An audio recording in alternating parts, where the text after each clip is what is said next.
સાંભળતી જા. તારે આ ઘરમાં રહેવું હોય ને તો દિયર વટું વાળવું પડશે ને તો આ ઘર છોડીને જતી રહે. પણ બા આ તમારી ખોટી જીદ છે. તારે જે કરવું હોય એ કર, પણ મારે ઘરમાં વારસદાર જોઈએ એટલે જોઈએ. બા જે કરવું હોય એ કર, એનો મતલબ શું થયો? તારે જે સમજવું હોય એ સમજ. મારે આ ઘરમાં વારસદાર જોઈએ જોઈએ ને જોઈએ.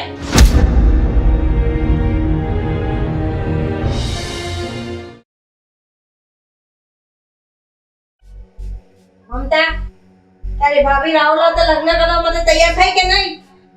ના રે ના, આ તમારી વહુ છે ને એ કઈ ઓછી માયા નથી. એને છે ને બરાબર મેથી પાક આપવો પડે ત્યારે તૈયાર થાય.